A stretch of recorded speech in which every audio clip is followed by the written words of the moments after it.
also kind of have a different version of the block. They'll have additional options, additional default inputs, or you know, even kind of let the block do different things altogether. And you'll find that often, like you'll find it even in broadcast blocks, or we can do it smaller. Oh, I wanted to get random.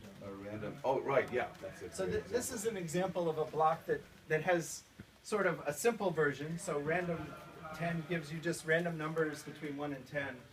But if you expand that slot there, now you can sort of specify a start and an end to the range. And then as a sort of a hidden feature, like, yeah, all right, minus some number to something.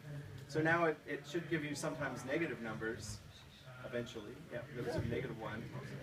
And then another sort of slightly hidden feature is if you wanted numbers that were floating point numbers, you notice these are all integers. If you do something like 0 to 1.0, if you put in a number that's explicitly a floating point number, now you'll get results that are floating point numbers. So this could be useful in like a course in probability or something like that, where you actually wanted to sort of use numbers between 0 and 1.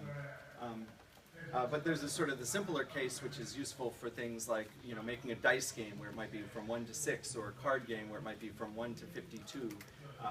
So anyway, I think the big point is that because of the variadic inputs, we can often make a single block that has several different functions depending on whether you expand the inputs or not, and also sometimes, you know, the nature of the inputs, whether they're a floating point number or an integer.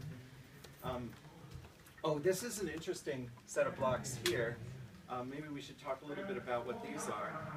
Anybody got a guess as to what? Yeah. You don't have to nest. In Scratch, you have to nest those, and it gets quite big. It looks like you just expand your Boolean expression. Right. Yeah. So you can expand. Yep.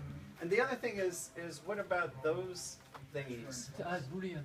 Yeah. That's how we represent Boolean. So they can be used as constants, and you can just click on them to switch them. So this is just a Boolean constant. It's either true or false. Brilliant. And then sort of the default, but you can actually replace these with expression blocks. So, you know, so you can